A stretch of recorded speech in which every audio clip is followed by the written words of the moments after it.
Jesus is speaking. It's the center of the Sermon on the Mount. A summary of it in many ways.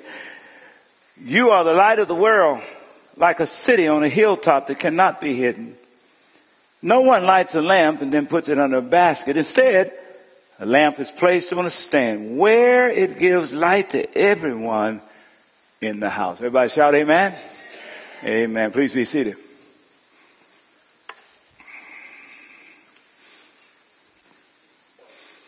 We are 2 days before elections.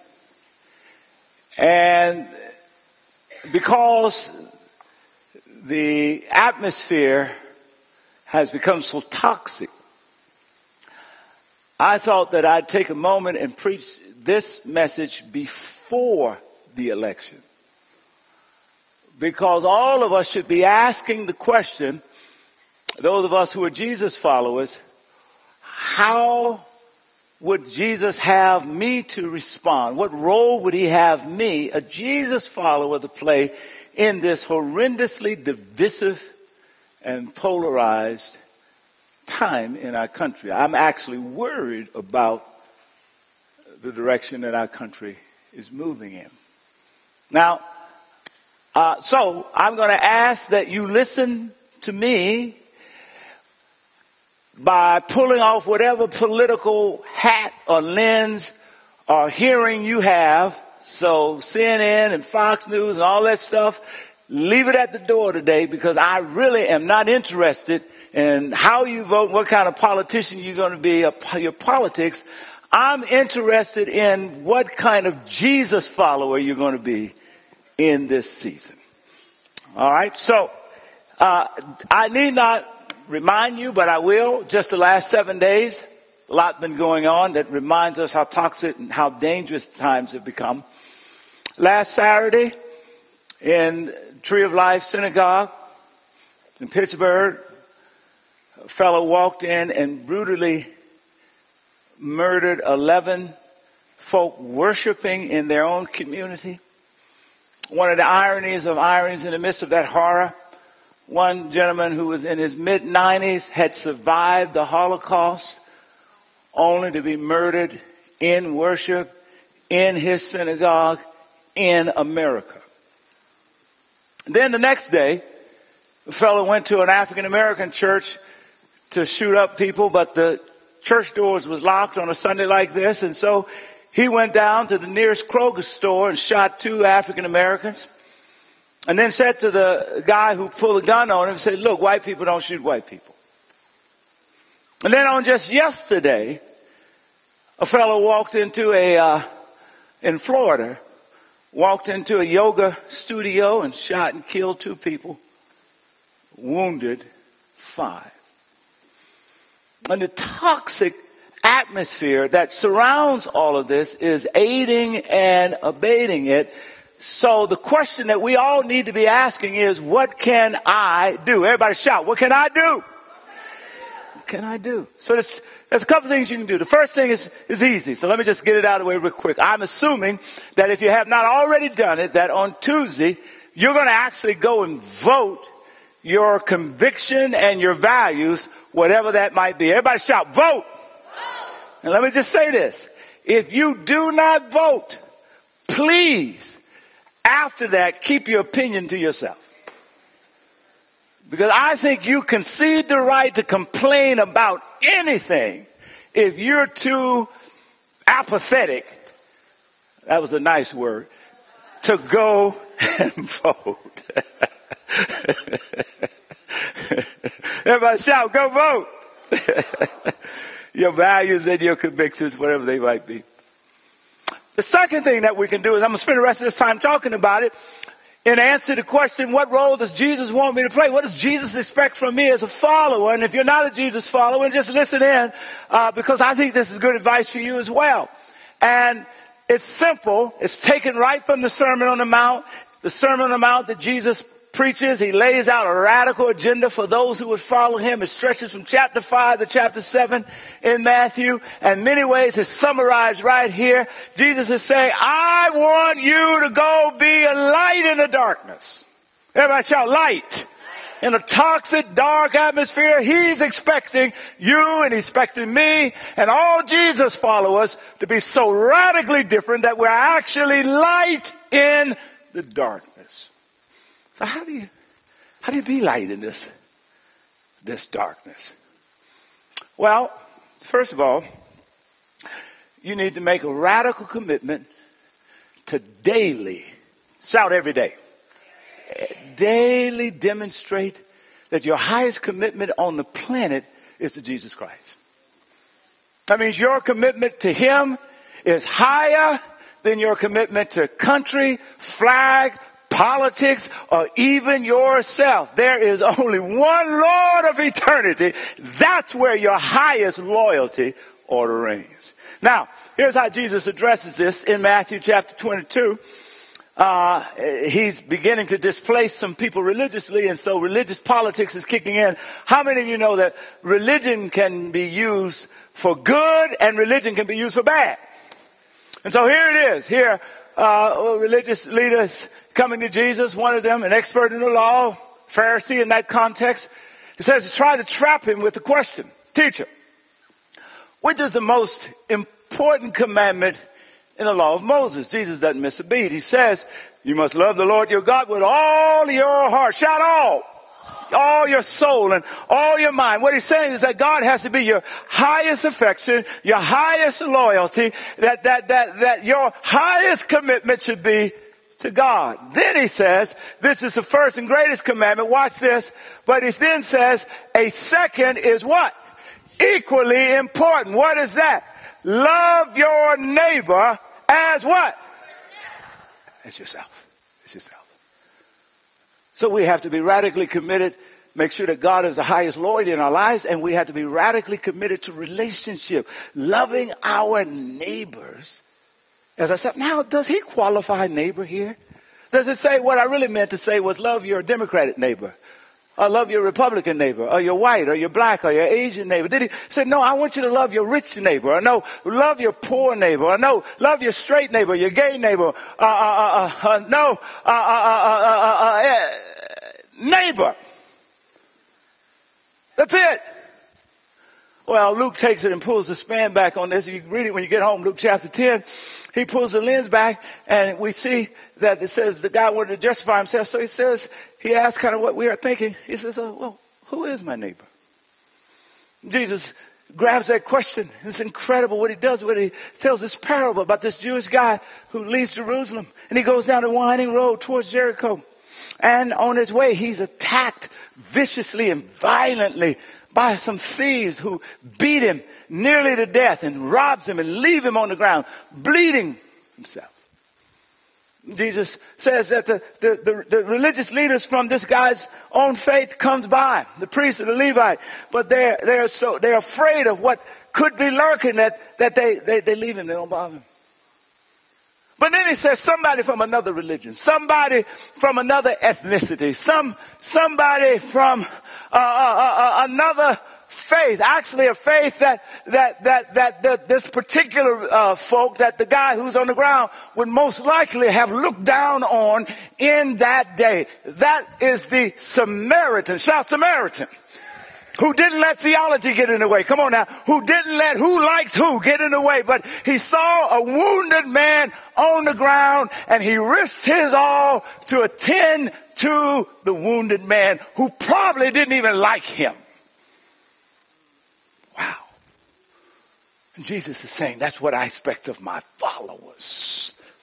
I was so proud of New Beginnings on yesterday and Friday night.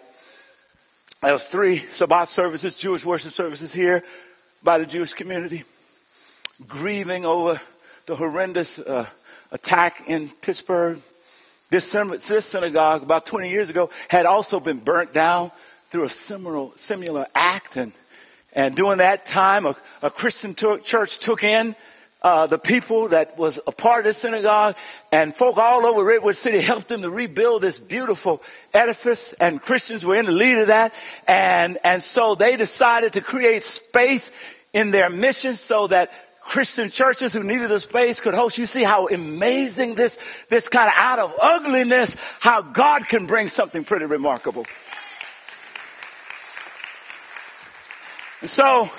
And so we wanted to be with them. We wanted to love them. And we wanted to know that in this context, they were the Samaritan. They were the Jewish guy who had fallen, had been beaten, had been wounded. And we wanted to let them know that we were with them, that we loved them, that we wanted to tend to their woundedness. So out close to maybe 150, 200 of us between Friday night and 2 worship gatherings on Saturday showed up here. I spoke and people were weeping in the seats. The Jewish, some of the folk from the community, because they were so overwhelmed at a time of such great hatred. They were being inundated with such amazing love from a people of another faith, from Christians. Come on now. And we weren't Republican Christians or Democratic Christians or black or white or rich or poor. We realized that our loyalty to Jesus was higher than all that stuff. We were just a loving Christian community taking care of the wounded.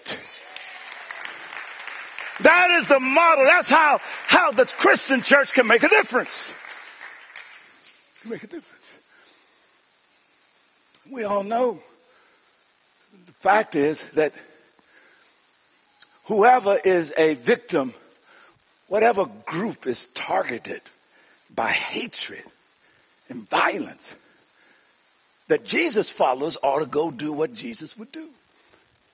He would care for them, whether they're Jewish, a Muslim, whether they have a different sexual orientation than we might be, et cetera, right? Because at the end of the day, there are some things, some areas where theology doesn't matter. Your lifestyle choices doesn't matter. I don't have to agree with your life choices or your theology to love and help you in a time of need. Right? That's what Jesus followers do. Because he's the highest loyalty.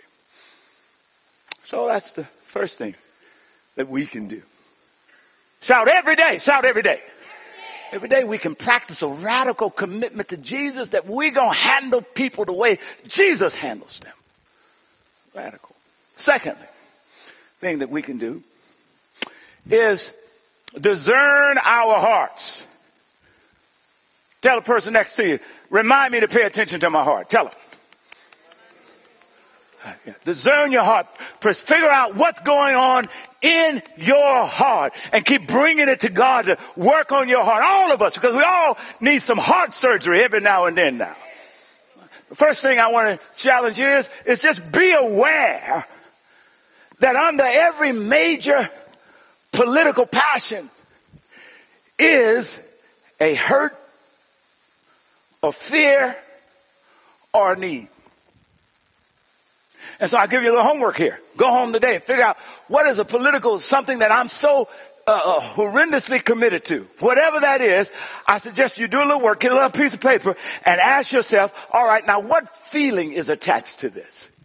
Is it because I'm afraid of something? Is it because there's some pain here that it has tapped into? Is it because there's a need or a serious interest that I have that's tied to a need? And then once you identify the feeling that's attached to it, then I want you to ask yourself, now what story is connected to this? Because to every fear, there's a story you got. For every pain in your life, there's a story attached to it. For every need that you have, there is a story attached to it. So I want you to kind of identify, pull out the policies. Come on. What's the need? What's the fear? And what's the story? Now here's what you're going to do with it. First of all, as Jesus followers, number one, there are some arguments you ought to avoid. Now, those of you who've been married, you ought to know this rule. Some stuff is not worth arguing about. Come on now. Because all it's going to leave is the unnecessary divisiveness. Right? But there will be times when you'll need to give into account for whatever your political position is. And when you do, don't argue at the level of policy. Start at this level. Say, hey, let me tell you my story. And let me show you the hurt, the fear, the pain that's going on. And because you're a Jesus follower, then you need to be able to flip it and say, okay, I've shared my story. Tell me your story. Tell me your pain. Tell me your fear. that's attached to it. And even if we don't agree politically, I can, because I'm a Jesus follower, I care about people who are wounded. I care about people who are fearing. I actually care about you. So we can agree to disagree politically, and I can still care for you. That's tenacious commitment to a relationship. Let me exemplify. Let me give you an example so you can really get this. I know somebody right now who lived in the valley, who over the last several years, the rent started off at $3,000. Next year jumped to $3,500. Next year jumped to $4,000. Next it jumped to $4,500. Somebody shout fear. You heard rent control talked about in the video. So they would advocate rent control because here's what they're saying. They got a fear. They're saying if it keeps jumping, then it means I'm going to have to make different educational choices for my kids. And if it keeps jumping, I can't afford to live here. We're going to have to move out of the Bay. All right. I know somebody else in San Francisco who inherited some property, a whole apartment of apartment condos. Because rent control is in San Francisco, the people who live in there have the rent of 1980s, 1990s rent. So he can't raise the rent because there's rent control, right? He's got mortgage, he's got maintenance, but he can't raise the rent because the rent. He's got to wait till somebody move out. Now you know if you got 1980, 1990 rent, you ain't moving nowhere. Come on. You're not going nowhere in the Bay Area. Are you kidding me? So you know what he's got to do? He got to wait till somebody die. That's the only way they're going to get out of there. And his biggest fear is that if rent control is passed, come on now, that he'll even lose the ability that if somebody died right now, he can raise the rent to market rate, help him pay for mortgage and utilities and all of that for the whole thing. But his fear is that if it passed, he'll lose that capacity, which means he might just lose ownership of his property. Say story. You see? So both of them are Jesus followers. So let's get them in the room. Let them not talk about the policy, but talk about their stories. Talk about their fears. And even if they can't reach a political compromise, just go ahead and vote. Your conviction, go ahead and vote your values. Watch it. But because you're Jesus followers and you have respect for each other's feelings, after you vote, go to Panera Bread, get some salad and some bread and some juice. Come on now. And then Saturday, take care of each other's kids. Come on now. Monday night, do a small group together. Sunday, show up here and worship Jesus Christ together. That's what it means to be light in darkness. Does that make sense? Be aware. Let me give you the scripture to give you the insight here. Matthew says it powerfully in the Message version, chapter 5, verse 8 through 9. Here's what he says. You're blessed when you get your inside world, meaning your mind and your heart, put right. Then you can see God in the outside world. You know, when those two people get together and hear each other's story, you know what? They're able to see God in each other's stories. Wow.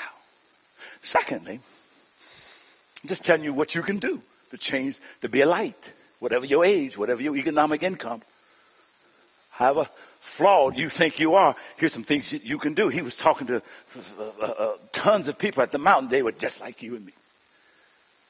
Second thing is, be humble. Come on, everybody shout, be humble. Be humble. It's right in the center of the Beatitudes. In verse 5, he says this, very clearly Jesus teaches this. He says, essentially, blessed are those who are what? Y'all didn't say that like you, humble. Come on, if you're humble, say it loud. Let's try it again. God bless those who are, yes, for they will inherit the what? Whole earth. Meaning because God can do great work through the lives of folk who are humble. Paul, the proverb says it this: God opposes the proud and he blesses the humble. Paul defines humility like this. The reason why God can work miracles through you is because Paul says, be humble. Put the interests of others ahead of yourself. You learn how to concede ground that's rightfully yours to others. God can work miracles in marriages like that. Work miracles in political arenas like that. It used to be you could compromise like that. To humility. He says, be humble. All right, let me explain how to be humble, because some of you may not know. If you go to Matthew chapter 7, Jesus revisits the same. Remember the sermon goes from chapter 5 to chapter 7. So beginning in chapter 7 verse 1, he talks about being humble a different way. Here's what he says: do not judge others, and you will not be judged. Now let me bring judge to a place where let me change the words. You know what Jesus is saying? Don't falsely label other people's heart just because they disagree with you. Don't falsely label other people's group because they're on the wrong side of the issue from you. Because if you set in motion a culture that falsely labels people just because their position, it's going to become a toxic culture, and you're going to wake up and discover that there are people falsely labeling you. All right, let me see, can I bring it home this way? Look, when I was in Boston, our church was politically engaged, never partisan. I don't believe in preachers supporting political candidates. I think that's crazy. You give up your prophetic authority doing that. But we're very political because there's sometimes when the church ought to speak up in a prophetic way. And so I got to know a lot of Republicans and their views, know them and love them. And I got to know and work with them. And I got to know a lot of Democrats and their views, know them and loved them and worked with them. And here's what I can tell you. Here's what I learned. Here's what people that I know right now. I know wealthy people who routinely vote against their economic interests. They vote to raise taxes regularly because they have a radical commitment to the poor and to the marginalized. But I also know wealthy people who, as a matter of policy, routinely vote for smaller government and less taxes, but they are as equally radically committed to the poor and to the marginalized. I know them because I know some of them who give away 50% of their wealth every year to support poor people and the marginalized. Be careful about your labels. I know gay people who theologically disagree with same-sex marriage. And I know straight folk who have nobody gay in their families who, as a point of conviction, very much support same-sex marriage. Watch your labels. I know people who, in their words, support a woman's right to choose, but in their own right, in their own lives, would never do an abortion because they feel that it's wrong. Watch your labels. I know folk who support strong security at the borders, but they are not anti-immigrants because they themselves are first or second generation immigrants. They have undocumented family members living in their house that they love. Be careful about your labels. I know Republicans who think Mr. Trump has done a great job driving their interests, but they are embarrassed about the fact that he doesn't represent their values. I know African American Democrats who felt great about Mr. Obama representing their values, but they would tell you if they were here today, they don't think he did a good enough job representing their interests. Be careful about your labels. That's what it means. Don't judge lest you be judged. Let me put it another way. Have you ever heard yourself say, all white people are this? All black people are like this? All rich people are like this? All Republican people are like this. All Democratic people are like this. All poor people are like this. Have you ever heard that reverberate in your heart, in your mind? Come on now. If you have, don't hide it. Just confess it. This is a time to repent right now, because I'm here to tell you that life is a whole lot more nuanced than that.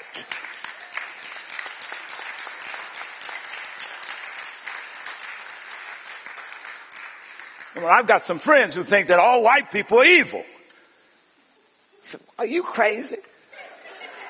Come on, I can run down a list of people who I wouldn't be here, and they're white. I wouldn't be here if they had not loved me and supported me and took care of me. Come on now. But I know some other folk who think all black people are criminals. Are you crazy? Watch your alls. That's labels that Jesus says my followers don't traffic in labels. All right. Be aware. Shout, be aware. Shout, be humble. Oh, let me make this point about humility. This extra point. Here's what arrogance says. I'm always right. That's what arrogance says. Y'all know people like this. If they're sitting by you, don't look at them. Just look at me. Well, it's been years since they said anything that they were wrong. Come on now. I'm always right. Come on. Listen, my wife, she's not like this, but when we first got married, she knew how to get under my skin. And so when she catch me in something, and I have to admit it, right? And then my response would be, well, have you ever been wrong? And because she knew how to get under my skin, she'd immediately say, nope. And then she said, wait. This is her favorite line. She said, wait, I was wrong one time.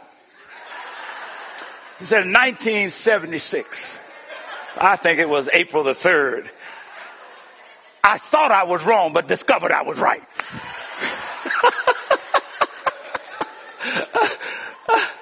No, that's not how she is. She owns and I own and all that stuff. But listen, there are some people just like that in this political discourse. Never wrong. But you know that's not true, right? You know that cannot be true about you, because Paul says in Romans 3:23, he says we have all sinned. We are all sinners who continue to fall short of the glorious standards of God. So if I keep falling short of God's standard, that's the brokenness in my life. It's bound to affect my lens through which I look at politics and religion and interpret the text and all kinds of ways and treat people in relationships. So yes, humility says I'm wrong sometimes. You want to get your marriage to the next level? Be able to admit I'm wrong sometimes. I'm wrong sometimes. And then get inside somebody else's story and grow. Now here's the last point on humility. Shout, be humble. Here's my favorite. Learn to be humble when you're right. Don't rub the other person's nose in it. Do what my wife does. She waits for me to confess. And then when I confess, she says, I love you, baby, and moves on. Right? That's how you drive resentment, when you're not humble when you're right. Now, all right.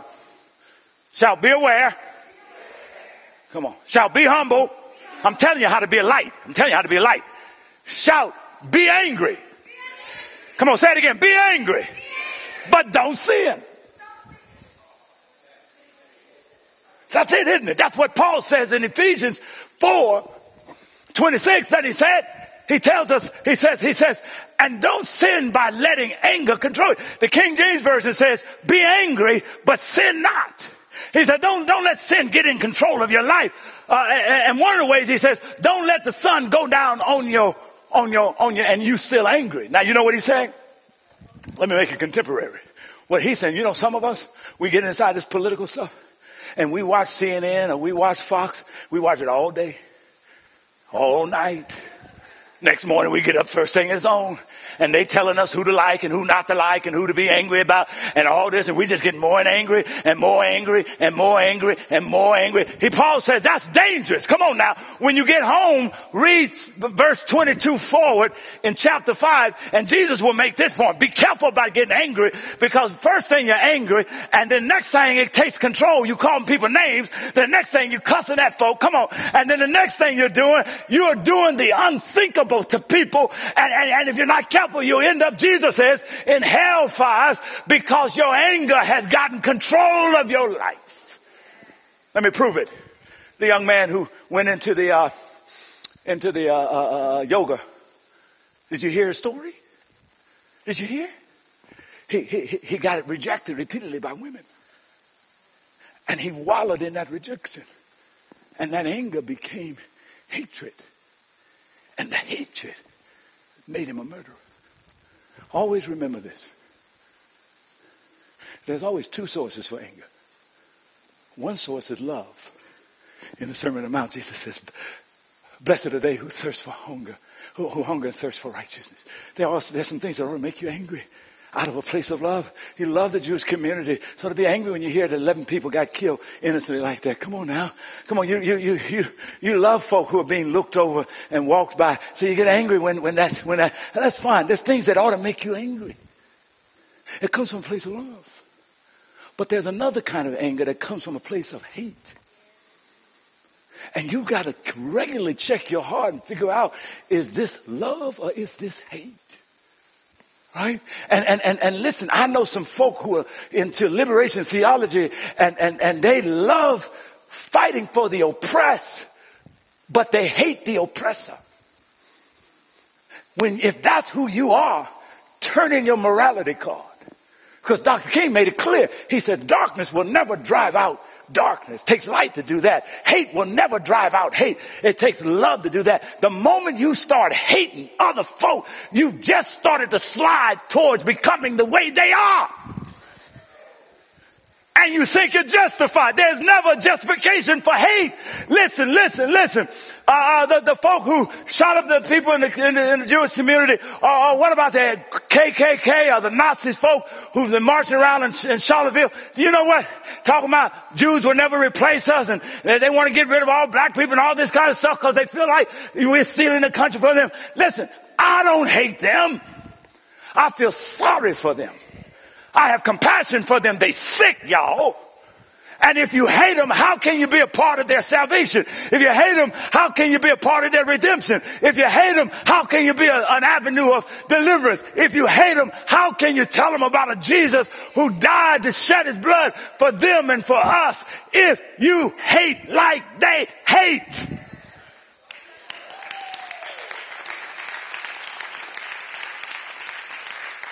So I want you to go home and check your anger. It's okay to be angry, but what's the source of it? Is it driving you towards hate? And if it is, you start confessing it. There's certain people in the political state that you just hate. You need to confess it and ask Jesus, change my heart. Be angry but sin not. And here's the last one. Pastor Dan Monroe gave this to me, so I give him credit first time. This Sunday, next Sunday, is mine.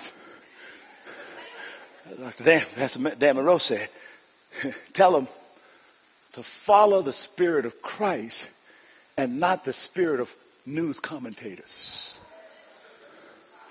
Wow. At the end of the day, Fox or CNN or whoever you listen to, that is not your Lord. They do not know the full story. They're doing the best they can to report what they know. Come on now. But they're always reporting it from a slice, from a vantage point, from a perspective. Thank God Jesus knows your full story, right? Because if I judged you on the slice of the story that I knew, who knows what I would conclude that you are. But Jesus says, I know all the crazy stuff that you've done, but I know the full story. Come on now. I know the why beneath I know the fear, the hurt, the pain. I love you. All right, let me finish it. Consistently be radical in your commitment to Jesus. Show up every day as a Christian.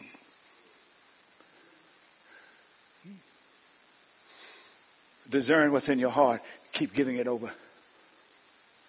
And lastly, there are a lot of people dreaming crazy dreams about how to further polarize, how to further divide. Jesus people, you ought to dream crazy dreams. You ought to sit up and let your imagination. You ought to say, God, help me to dream about how to be a bridge builder. How to use my business as a bridge builder. How to be a bridge builder in my work. How to be a bridge builder. Come on. In my family. How to be. God, show me so much craziness going on. Show me how to build a bridge between two folk that don't like each other because of political difference. Show me how to be. Show me, God. Show me. I want to dream crazy big dreams. Show me. The first thing that you want to begin to do is to learn how to, what I call, depolarize. Everybody shout, depolarize. I used to be in community organizing back in Boston, and we had this thing, watch it, that politics always requires, some of you don't know this, always requires you to polarize. You make things black and white because people can't vote nuance. But how many of you know there's no perfect legislative policy? There's always nuance. So you make this right, make this wrong, and these people that, and these people that, and you go after them and you get the vote. But at least we had enough sense to say there's no permanent allies and there's no permanent foes. And so what would happen after the campaign is over, we'd go and meet with those folk and start depolarizing. Because you might be my foe on this issue, but you'd be my ally on the other issue. Because we realize you can't let politics get personal. That's what Ronald Reagan, the Republican president, and Tip O'Neill, the Democratic Speaker of the House, they would fight like cats and dogs during the daytime, but at night they'd have a martini together and they would attend to their relationship and they were able to get stuff done. Come on now, because they didn't let politics become so personal that it destroyed their relationship. Because they realized that each person was a good person, just had a different perspective. So start depolarizing. Here's how you do. Depolarize your heart. How do you do it? Jesus said, pray for those that despitefully use you. Do good to those that would evil. How do you depolarize it? Follow Jesus' lead. He's being crucified. And he says, Father, forgive them, for they do not know what they're doing. Depolarize your relationship. Intentionally go and connect with people who might have radically disagreed and hurt because of how you voted. And help them to see that there's more to life that you agree on than what you disagree on. Share your stories. And then finally, the best way to depolarize is to serve people together. That's what we're going to do next week, y'all. We're not going to meet here. You know what we're going to do? Republicans, Democrats, progressives, and liberals. That's we all that here. We're not going to meet here. We're going to go down to those two schools that are under-resourced, that's caught up in the politics of the day. You know, the atmosphere is going to be horrible. People are going to be fighting one another. But then they're going to look up, these kids, these teachers, they're going to look up, and they're going to see black and white and Asian and rich and poor, rolling up their sleeves, loving one another, working and transforming those facilities together.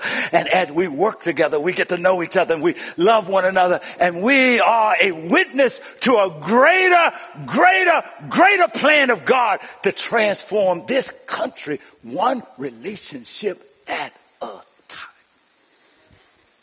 Are you in? Oh, y'all don't sound like it. Are you in? Come on, are you in? Praise God. Give God a hand praise. Give God a hand praise.